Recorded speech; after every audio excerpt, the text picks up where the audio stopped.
Bonjour et bienvenue dans le Fil d'actu, l'émission qui donne du sens à l'information. Airbnb menace-t-il nos centres-villes? C'est en substance la question posée par le bras de fer judiciaire opposant la ville de Paris à la plateforme de location de logement Airbnb. Si le service de logement entre particuliers est apprécié des touristes et des personnes louant occasionnellement leur appartement pour arrondir leur fin de mois, certaines dérives qui lui sont liées semblent aujourd'hui problématiques. Car depuis le lancement de l'entreprise américaine en 2008, le nombre de locations via Airbnb a littéralement explosé. La France est l'un des pays les plus rentables pour Airbnb. Pourtant, le site ne paie presque pas d'impôts dans l'Hexagone, alors que le chiffre d'affaires français d'Airbnb est estimé à près de 120 millions d'euros. Vous avez une puissance incroyable. Paris, vous nous l'avez annoncé ce matin, est devenu le premier marché mondial. Et vous ne payez que 100 000 euros d'impôts. 100 000 euros d'impôts, c'est rien du tout pour vous. Est-ce que ça ne sent pas, pardonnez-moi, puisque c'est l'actualité, un petit peu l'optimisation fiscale? Légale, certes, mais optimisation quand même. Emmanuel Maril, répondez-nous franchement. Si je peux me permettre, on vous parlait donc d'autres entreprises américaines qui ont des niveaux de maturité qui sont complètement différents d'Airbnb. Airbnb est certes très connu parce qu'elle touche beaucoup de gens, 10 millions d'utilisateurs en France. Mais le niveau de maturité est bien inférieur. On est beaucoup plus jeune. On est une entreprise qui n'est même pas encore cotée, une entreprise qui réinvestit, qui est en permanence en train de réinvestir. Il faut arrêter avec le mythe de la start-up qui débute. Vous savez qu'Airbnb aujourd'hui ça vaut 25 milliards de dollars, c'est-à-dire 2 fois plus que notre géant Accor. Si des tensions avec le modèle des locations traditionnelles proches sur leurs principes, des tensions entre chauffeurs Uber et chauffeurs de taxi ont vu le jour, le problème pour le grand public n'est pas là. Car loin de l'esprit initial vanté par la plateforme, la location via Airbnb est devenue une véritable manne financière pour un nombre croissant de propriétaires désireux de faire fructifier leurs biens et une tentation pour ceux ayant les moyens d'investir dans le logement. Aujourd'hui, des immeubles entiers sont rachetés par des investisseurs qui les transforment en meublés touristiques, mais sans les déclarer, donc en toute illégalité. Cet homme propose sur Airbnb une dizaine d'appartements. La ville de Paris tente d'endiguer ce phénomène. On souhaite introduire de la régulation là où on a parfois l'impression que règne le Far West.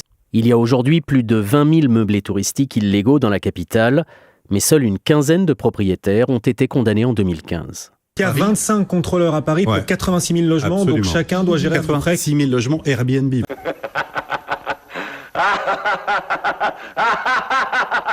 Si nous prenons l'exemple de la ville de Paris, la plus touristique et donc la plus concernée, en 5 ans, le marché des locations traditionnelles pour se loger, pas pour partir en vacances, dans les 4 premiers arrondissements parisiens, 26% des logements ne serviraient plus à loger des habitants.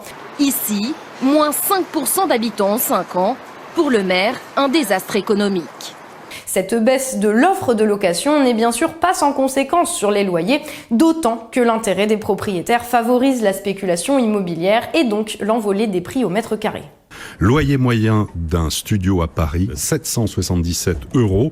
Oui. Et pour 30 nuits sur Airbnb, c'est 1 935 €, c'est-à-dire plus du double. Une réalité qui bien sûr ne se limite pas à la capitale, mais concerne toutes nos villes à des degrés divers. À 21 ans, la jeune étudiante ne trouve aucun logement à Bordeaux ou aux alentours. Pour l'instant, elle n'a pas d'autre choix que de louer une chambre chez l'habitant. Cette semaine, j'ai payé 150 € la semaine. Donc pour une semaine, ça va, mais pour un mois, c'est pas envisageable. Là, j'ai des propriétaires qui sont en Airbnb surtout, donc C'est-à-dire qui louent en Airbnb, donc qui louent pas aux étudiants. Je pense que c'est ce qui fait qu'il y a une telle pénurie sur Bordeaux. Bien sûr, l'absence de réglementation adaptée pour encadrer efficacement les pratiques liées à la nouvelle économie aggrave le problème. Dans ce domaine, les choses évoluent lentement. Depuis le 1er décembre, les propriétaires utilisant la plateforme sont tenus de s'enregistrer auprès de la ville de Paris afin de s'assurer qu'ils ne louent pas leur propriété plus de 120 jours par an comme l'exige la loi. L'enregistrement tel qu'il a été proposé, c'est quelque chose que nous trouvons disproportionné. Nous considérons qu'une norme, une règle en 2017 n'est pas souhaitable. Mais les annonces illégales restent extrêmement nombreuses et les plateformes elles-mêmes mettent du temps à se conformer à la loi. Et pour cause, le décret prévu il y a 1 an, présentant les sanctions auxquelles s'exposent les plateformes, n'est toujours pas sorti. Et Airbnb peut compter sur ses lobbyistes enregistrés à l'Assemblée nationale pour faire valoir ses intérêts.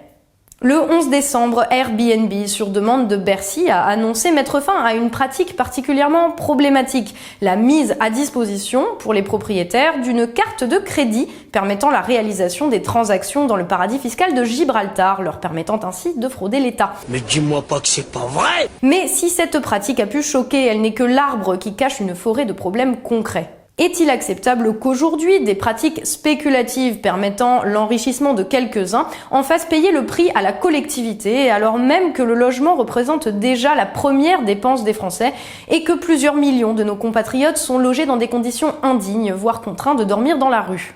Certaines villes comme Barcelone ont déjà pris des mesures pour protéger leurs habitants contre les effets négatifs de la multiplication des plateformes. Peut-être est-il temps que nos représentants se penchent sérieusement sur la question dans l'intérêt des citoyens et de la collectivité. Merci d'avoir été avec nous, n'hésitez surtout pas à partager cette vidéo autour de vous pour informer si ça vous a plu. Et vous pouvez aussi soutenir notre travail via notre page Tipeee, les liens sont en dessous. Je vous dis à très bientôt pour un nouveau numéro du Fil d'actu, l'émission qui donne du sens à l'information.